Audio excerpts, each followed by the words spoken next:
Hi, today we are going to talk about something called the tangent line problem. It is basically a question of how we write an equation of a line tangent to a curve. And this problem goes back long time because people always wanted to figure it out for a number of reasons. So the situation is we have this particular function here, here's the graph of it, and there's a line tangent to this graph at this point. The problem you have, you know how to write equation of lines from your previous math classes, but they all require 2 points, or at least a slope and another point. And the problem is you have a point, but you don't have the slope, nor do you have another point to find the slope. So that's the dilemma. So what can we do? Well, if you're talking about approximating, then we can approximate that by picking another point besides the point 2, 3 that we already have, and find the slope of the secant line, which may be reasonably close. So let's try to do that. So the point that we have here is 0.38. So we can approximate the slope as f of 3 minus f of 2 divided by 3 minus 2, and that's going to give us f of 3 is 8, f of 2 we know is 3 divided by 1, and that's going to give you 5. So is this exact? Of course not.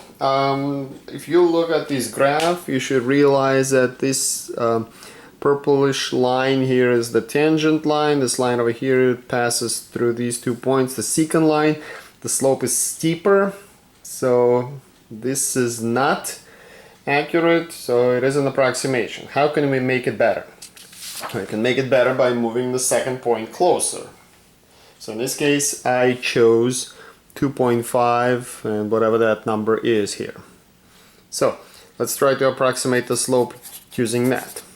So I want to remind you that the function that we're working with, f of x equals x squared minus 1, the slope can be approximated as f of 2.5 minus f of 2 divided by 2.5 minus 2. So if we substitute 2.5 into the function, 2.5 squared is 6.25, minus 1 is 5.25, minus f of 2 we know is 3 divided by 0.5, and that's going to give you 4.5. So is it better? Yeah. But is it exact? Of course not.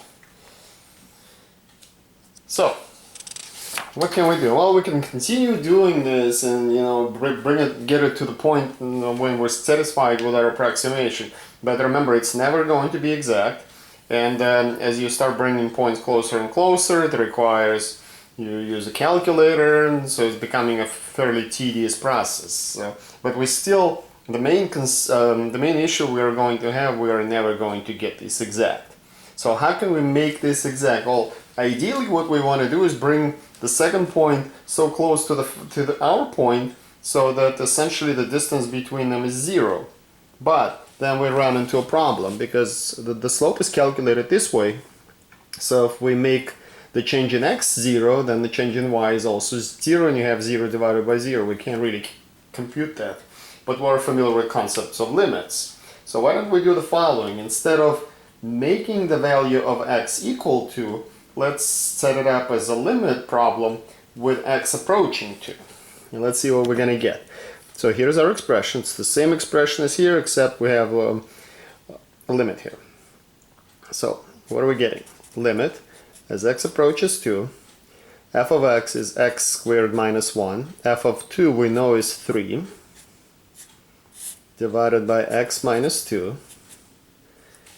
So this is the limit as x approaches 2, x squared minus 4 divided by x minus 2. Keep in mind, if I substitute 2 into this expression, I'm still getting 0 over 0, right? So, but you will probably notice that you can use dividing out. You can factor the numerator like that. And now you have a common factor of x minus 2, which you can cross out, and when you cross it out,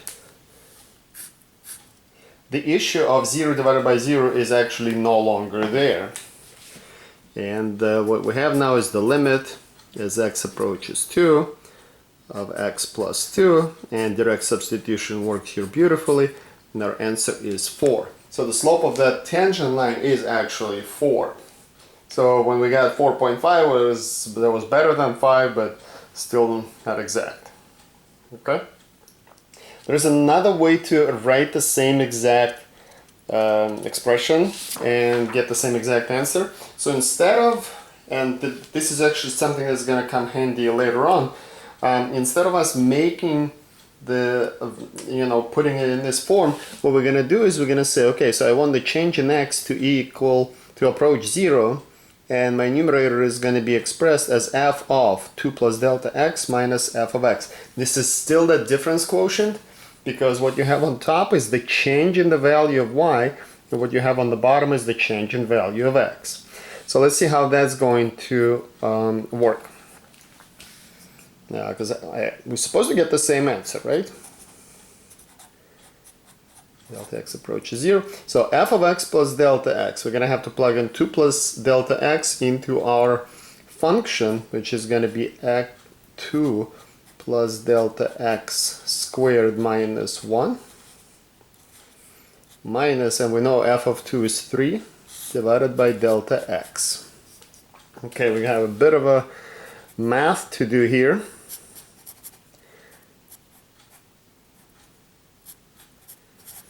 So when we square that, we are going to get 4 plus 4 delta x plus delta x squared minus 3 all over delta x, minus 1, I forgot minus 1, and then minus 3.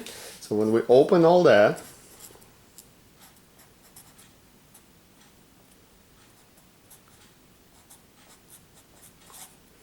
so we're going to get 4 plus 4 delta x plus delta x squared minus 1 minus 3 divided by delta x, right? So 4 minus 1 minus 3, those will cancel.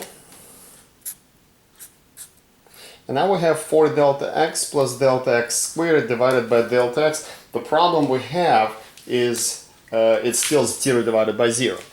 But we do have this common factor of delta x that I can factor out. And once I do that, that's going to leave me with 4 plus delta x in the numerator. Of course, I still have delta x on the bottom. I can cancel out delta x. And now I have, at least I don't have a fraction anymore, so I can probably use direct substitution. 4 plus delta x, and as delta x approaches 0, this is going to give us 4. So we got exactly the same answer through that method as well. So what is that? This is actually something that has a name. What you found here is the derivative of our function f of x evaluated at x equals 2. And the notation for that we use is f prime of 2, which you see right here. So I have one more thing to show you, which is just the formulas that you're going to need to know for your further studying of calculus. So the notation for the derivative of f of x at x equals c is going to be, you actually saw them already, but they were used with specific values. So f prime of c can be evaluated as the limit as x approaches c of f of x minus f of c divided by x minus c. That's what I did first. Or you can evaluate f prime of c as the limit as delta x approaches 0 of f of c plus delta x minus f of c divided by delta x. This is what I just finished right before this. These things represent what's called the instantaneous rate of change of f of x at x equals c.